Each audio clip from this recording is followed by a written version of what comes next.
A foolish consistency is the hobgoblin of little minds, adored by little statesmen and philosophers and divines. If a man does not keep pace with his companions, perhaps it is because he hears a different drummer. A different drummer. And now, coming to you from dead center on your dial, welcome to Risk Parity Radio, where we explore alternatives in asset allocations for the do-it-yourself investor. Broadcasting to you now from the comfort of his easy chair, here is your host, Frank Vasquez. Thank you, Mary, and welcome to episode 9 of Risk Parity Radio. In today's episode, we're going to talk about how to choose investments, about the process for deciding whether you want something in your portfolio or not. We have 3 questions today to get at that. First, what are good methods for choosing investments? Second, what is an example of a process for evaluating an investment? And third, how can we apply that process to a potential investment for our risk parity style portfolios? First question, numero uno, what are good methods for choosing investments? That's actually a very difficult question to answer because there's more than one good answer. So when you have a question like this, sometimes the easier and better way to approach it is to invert it. As Warren Buffett's right-hand man, Charlie Munger, says, always invert, always invert. And he's famous for applying this method of thinking about questions. So let's invert it. So what are some bad ways to choose investments? Well, one bad way is to pick the hot stock or the hot fund. Many amateur investors make this kind of mistake. Unfortunately, this is encouraged by the way fund performance is reported. If you go look at a fund, you see a 1 to 10 year return reported there. And many people think that they should look at that and make their investments based on what those numbers say. But this is wrong. 1 to 10 years is not enough data to make that kind of evaluation. And an investor who picks funds that way often falls into the trap of chasing what's hot now, which ends up doing worse in the next several years. And so amateur investors usually underperform the market by 2 to 4%, and this is one of the reasons why.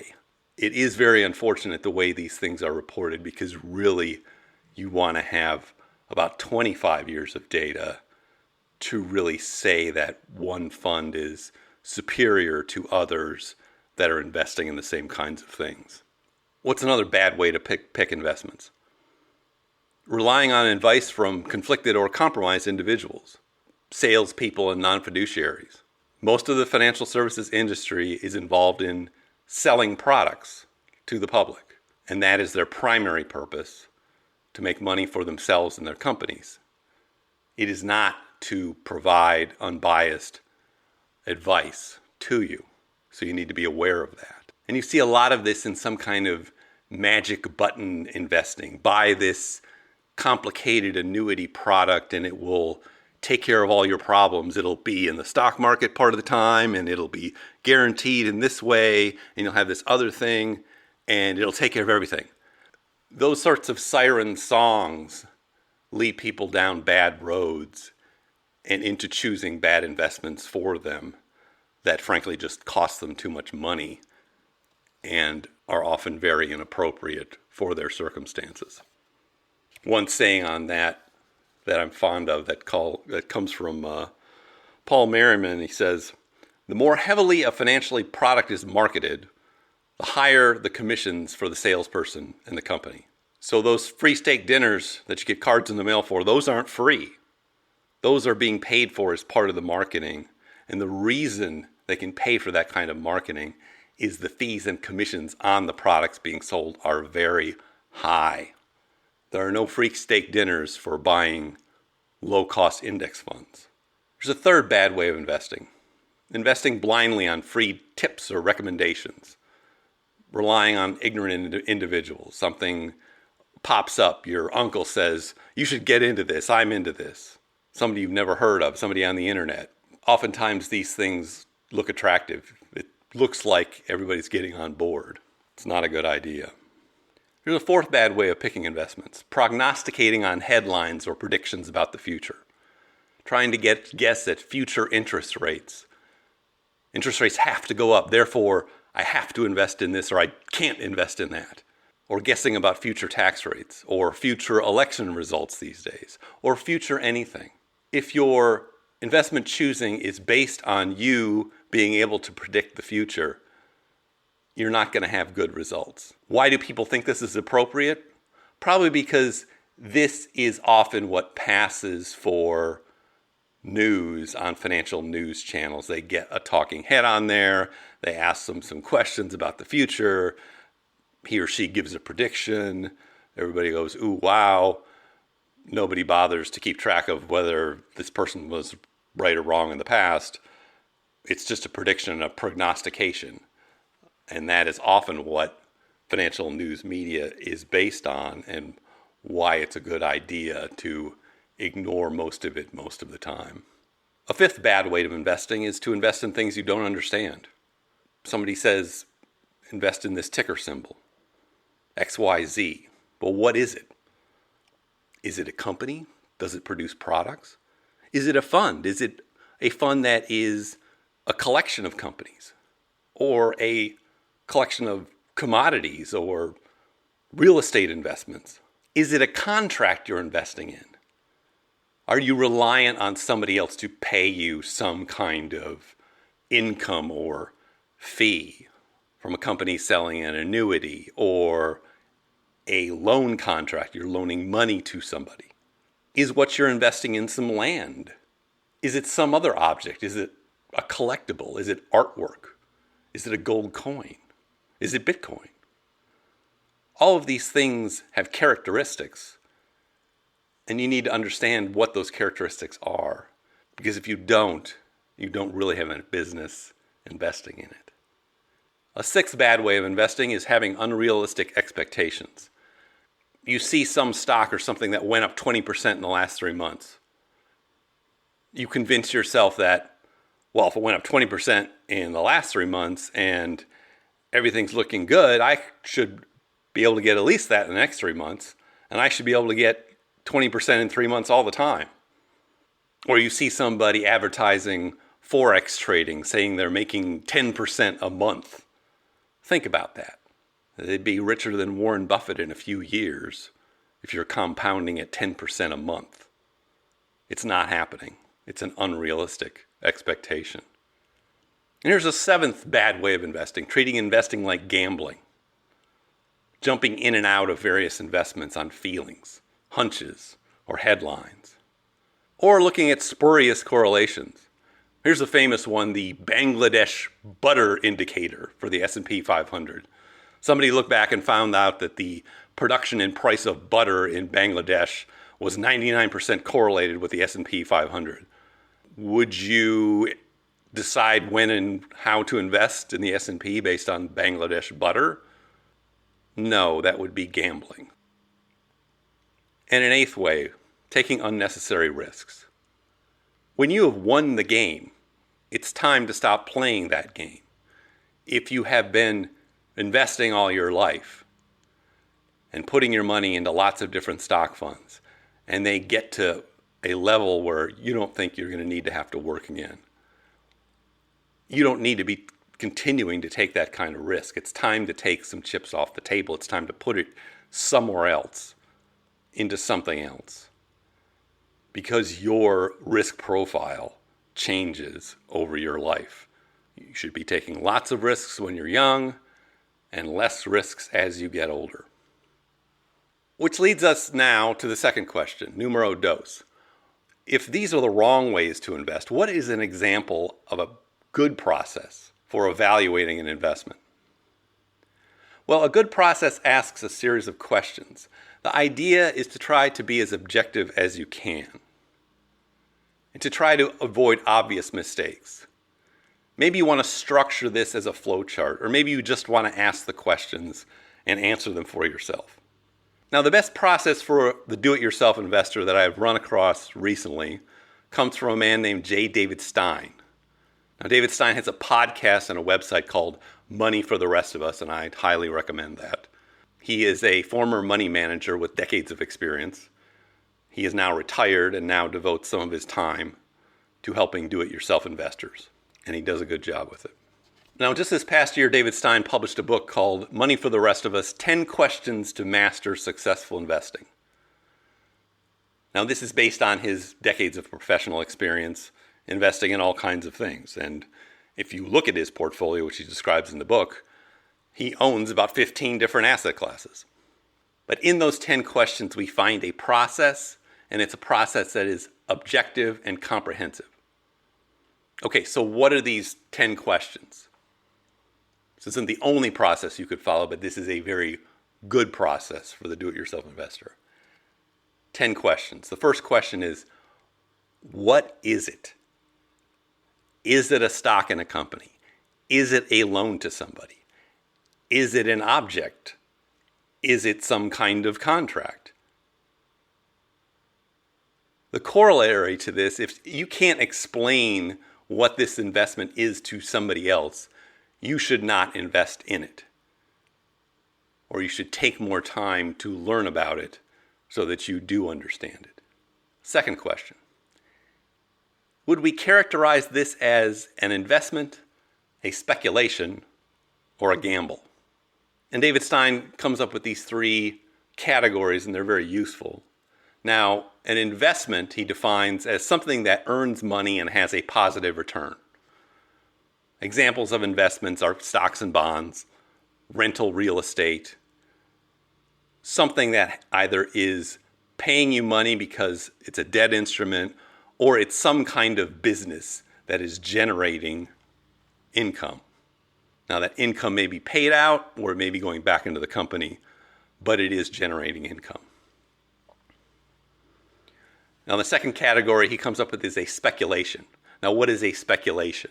A speculation is something that does not earn a return but has an intrinsic value that changes over time. Examples of this could be things like raw land, gold, currencies, commodities, collectibles, cryptocurrencies. All of these things are things you can buy and possess, and then hopefully at some later point in time, you're going to sell them because somebody else values them more than you did when you bought it. That's the idea of a speculation.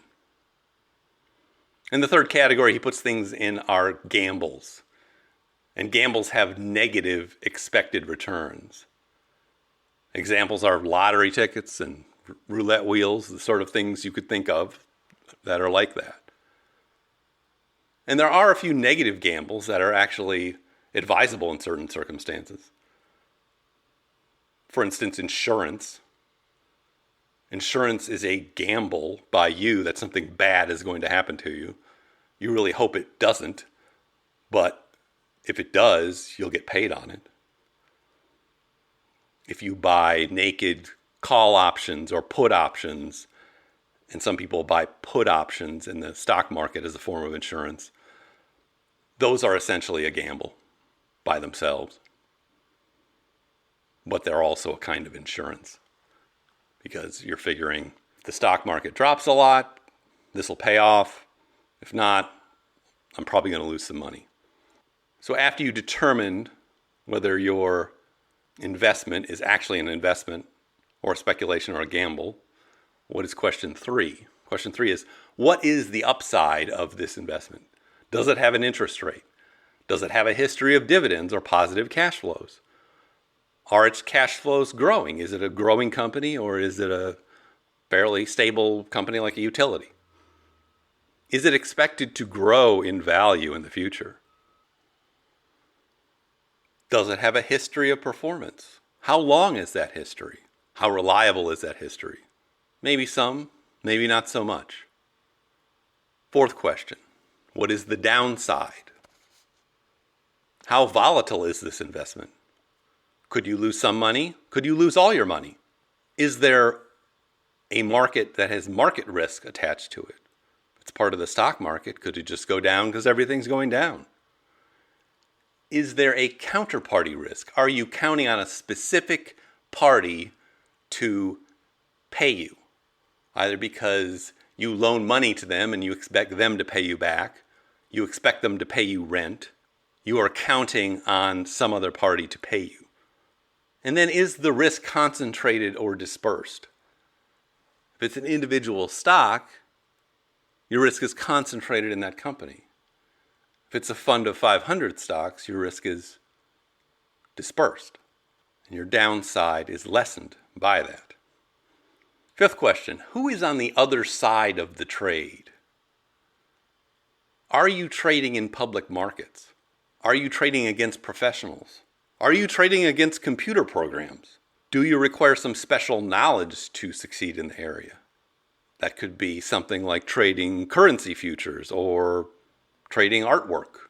Sometimes you need to know a lot just to get involved in something. And in the counterparty circumstances, are you dependent on a counterparty? A company, a borrower, a tenant? Can you count on that party to pay you? Sixth question. What is the investment vehicle? Is it an individual security like a stock or a bond? Is it an actual building that you're going to rent? Is it a fund?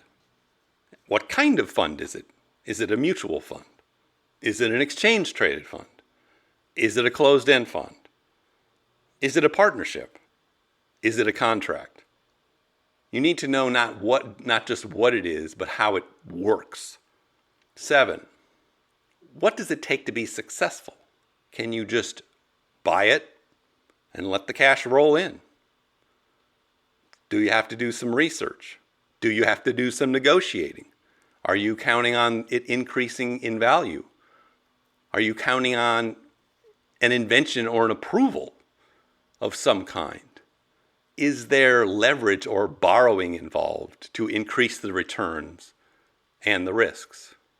Are you borrowing to invest in stocks? Are you investing in a fund that has leverage in it? It borrows to do what it does to increase its returns. Are you taking out mortgages or other loans to support the investment?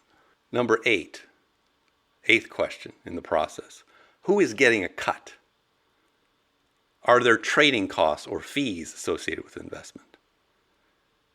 Do you have to pay recording fees? Do you have to pay for lawyers or brokers or other commission salespeople or some kinds of insurance? Are there commissions on this product? Are there advisory fees? And what are they? And who is getting them? Is there an expense ratio or other fees involved? And while you're considering that, are there lower cost options besides the ones being presented? Oftentimes the biggest mistake made is not looking beyond the menu of items that is presented, because there might be something out there that's better and cheaper. And what about the taxes? How is this investment going to be taxed? When will it be taxed? That's another cut coming out of your investment. 9. The 9th question is, how does this impact your portfolio? And here's where we get to the risk parity part of this. Here's where we get to the asset allocations. This may be the most interesting question for the risk parity style investor.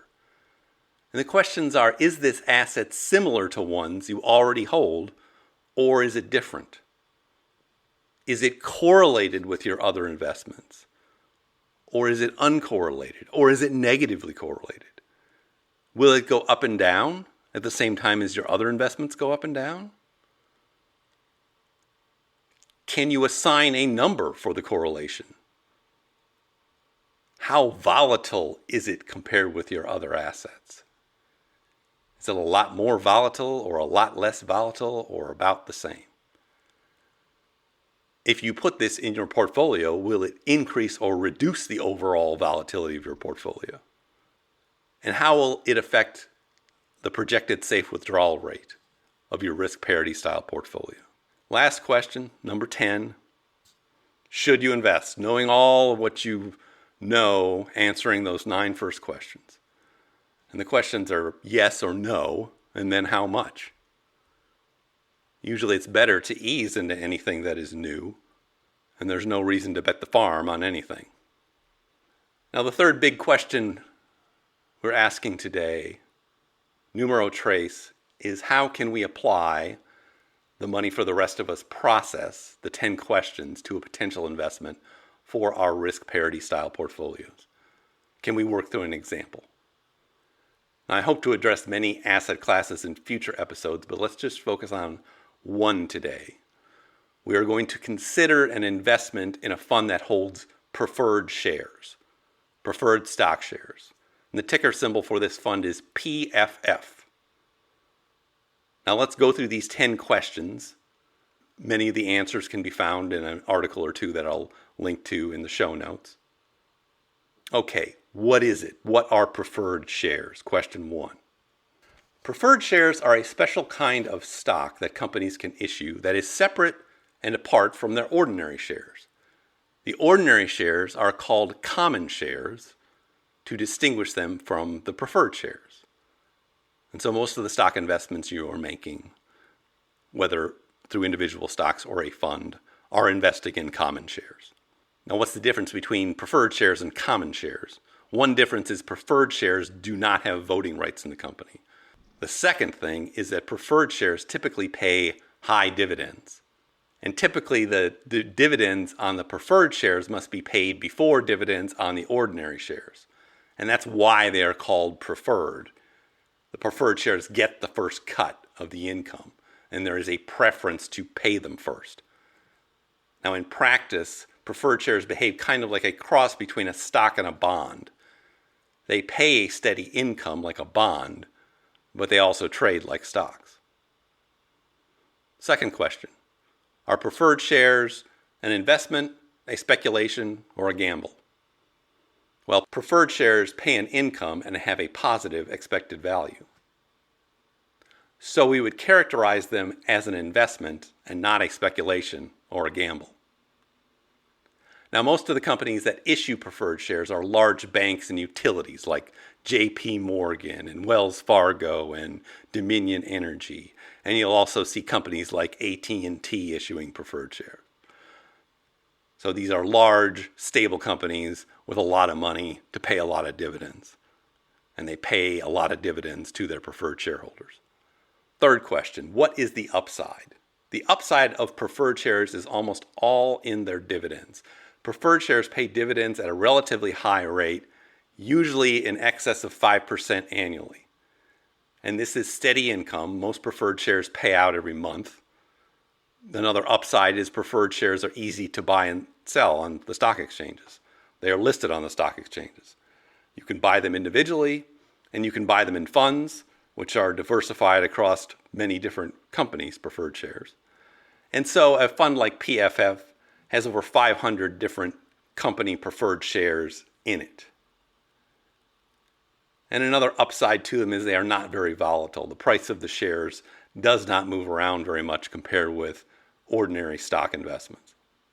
They're relatively stable. What is the downside of preferred shares? Question 4. Preferred shares typically do not grow in value like common stocks. Their value is all in their dividends, and so their upside is pretty much limited to those dividends. They don't have much appreciation. They are also not first in line if a company declares bankruptcy. The bondholders of the company would be the first in line to get paid, then the preferred stock shareholders, then the ordinary or common stock shareholders. And preferred shares can also decline in value. A preferred share will typically decline in value in 2 circumstances. One, when interest rates are rising, generally, and another when the common shares of the company decline and there is some danger to the company not being able to pay or the company is shrinking, then preferred shares will decline. And we saw this in March. Preferred shares declined for most companies, about half of the declines you saw in their common stocks. And now they've gone back up to where they were before, just like a lot of the common stocks have done. All right, question 5. Who is on the other side of the trades in preferred shares? Well, most preferred shares are owned by institutions. They're like pension funds and insurance companies and other large pools of investments that need to generate income to pay somebody or some thousands of people. Now, what this means is that the market for them is relatively stable and does not move around that much. But it's also very liquid. There's also a large market, institutional market, for buying and selling preferred shares. Question 6. What is the investment vehicle? Well, the investment vehicle we're talking about here is PFF. This is an exchange-traded fund, or ETF. And the fund creator is iShares, which is one of the largest fund creators in the world. I'll provide a link to the iShares description of PFF in the show notes. And what they have done is they have bought over 500 issuances of preferred stock and put it all into a fund.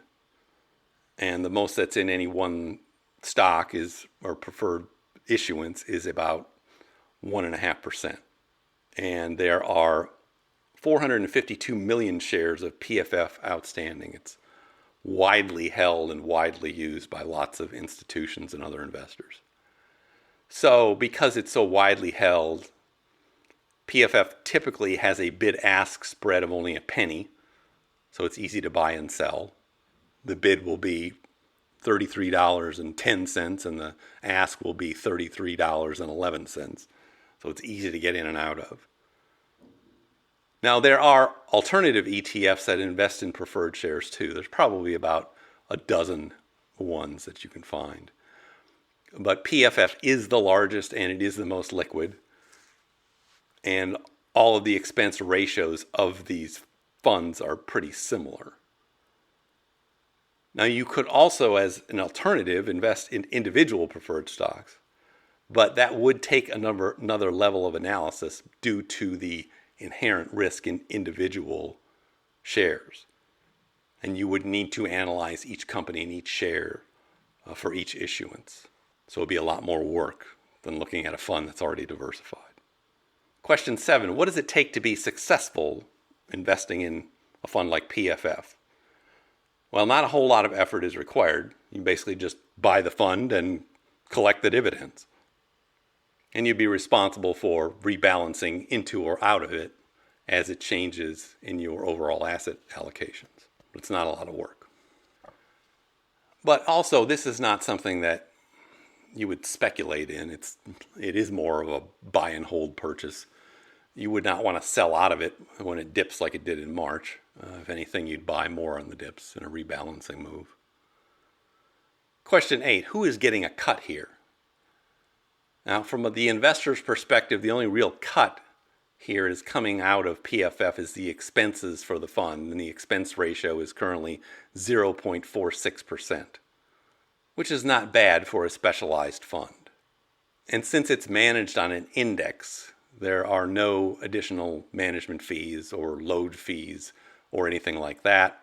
And since you can do commission-free trades at most of the large brokerages now, you're not going to be paying anything on that. So it's a pretty cheap way to get involved in 500 different preferred shares.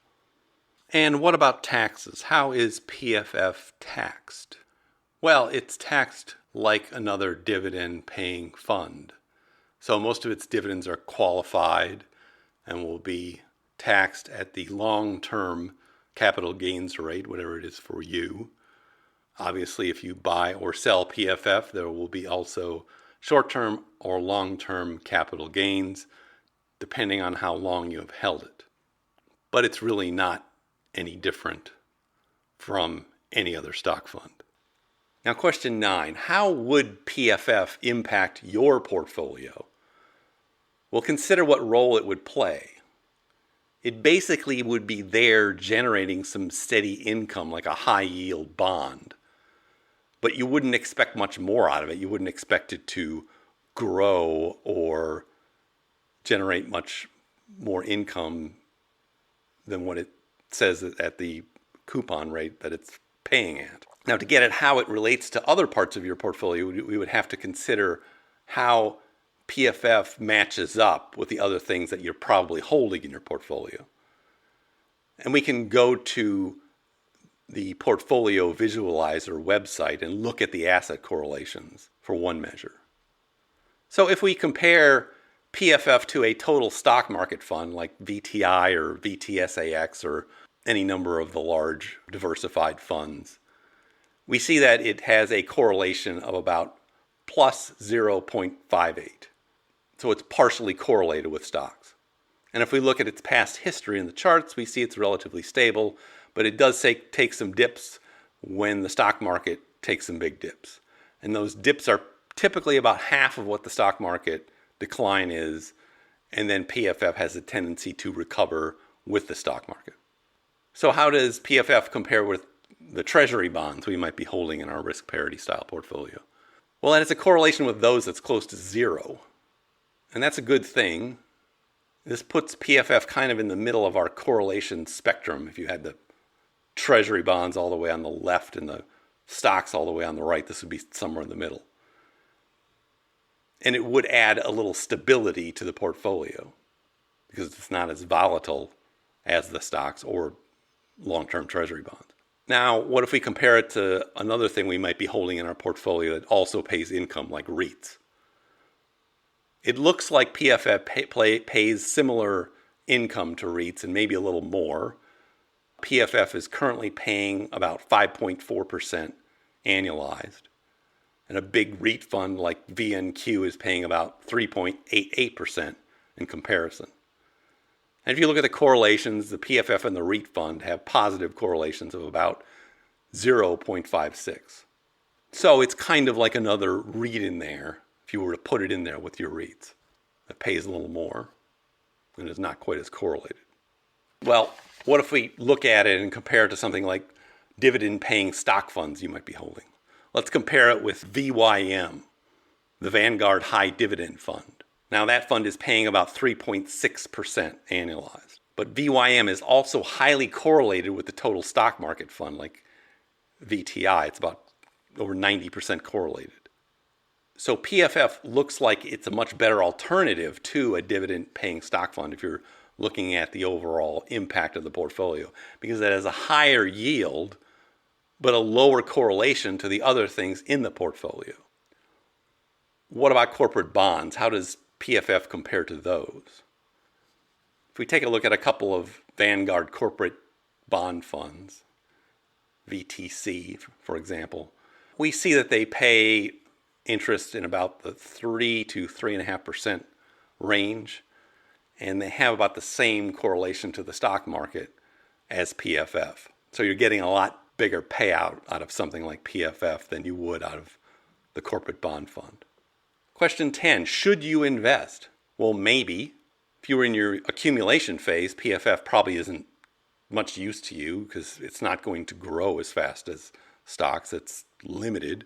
But if you're in your drawdown phase, as the portfolios that we're talking about here, PFF will provide both income and stability to a drawdown portfolio. Even though it's never going to be a primary driver, it's never going to grow like a stock fund. So what that tells you is you don't want to go overboard on it. It would be a minor portion of your portfolio. And if you did not already have something in your portfolio that generated income, PFF would be a good option. It seems to be a superior option to either dividend stock funds or corporate bonds because it provides higher income with similar or less correlation to your stock funds. So it just looks better than they do in a diversified risk parity style portfolio. And this is probably why some savvy investors have begun using PFF as a substitute or in addition to the bonds they might be holding in their portfolio. In particular, in an interview I heard the other week, Rick Ferry said that he had dumped some of his bonds for PFF instead, precisely because he wasn't getting the kind of income he wanted out of these income bonds, these high yield bonds or these corporate bonds, and PFF filled that role much better. And so what have we done with PFF? Well, we have incorporated it into some of our sample portfolios. In particular, you will see it in the Risk Parity Ultimate portfolio, which is about 12.5% PFF, the accelerated permanent portfolio, where it's about a quarter of it, and the aggressive 50-50 portfolio, where it's about 1/6. And it anchors or forms a very stable income-producing part of those portfolios. And so that is an example of how to use a process to analyze an investment, here PFF, and come up with some conclusions as to whether it's useful for you. Now notice what we did not do in this process. Let's invert this again. We did not ask any gurus. We did our own research, and it wasn't very hard. You can search on the internet. You can find things out. They're easy to understand, particularly for common investments like this one. We also did not gauge the investment by its popularity. We did not take a survey of 100 investors and see how many were invested in PFF. We did not care whether people were talking about this or not. It's a very boring institutional investment. Why would people talk about it? They probably wouldn't. And it didn't matter to us whether our friends had heard of it. All that mattered was our own questions, our own inquiry. And also what we did not do, we did not fixate on past results or try to predict how well PFF would do in the future, or try to time the market to decide, is it high now? Is it low now? We did not consult any headlines. We did not consult macroeconomic indicators, look at the employment rate, the GDP. We did not start guessing about elections or taxes or legislation or anything like that. Instead, we looked at the pros and the cons of PFF on a long-term basis, and most importantly, how this might fit or not fit in our portfolio with our other investments. And that is the basis that we decided whether it was good enough to include. And so this is the kind of process we will want to follow whenever we are considering an investment. And hopefully we will be applying it to more investments in future podcasts. And with that, now I see our signal is beginning to fade. So tune in next time, which should be this Sunday, for our weekly portfolio review. This week's featured portfolio will be one of our experimental portfolios, the aggressive 50-50. And again, you can find those portfolios on the portfolios page at www.riskparityradio.com. As always, if you have any questions, please feel free to input them on the page, or you can email me directly, frank@riskparityradio.com. That's frank@riskparityradio.com. Thank you for joining me today. This is Frank Vasquez with Risk Parity Radio, signing off. The Risk Parity Radio Show is hosted by Frank Vasquez. The content provided is for entertainment and informational purposes only and does not constitute financial, investment, tax, or legal advice. Please consult with your own advisors before taking any actions based on any information you have heard here, making sure to take into account your own personal circumstances.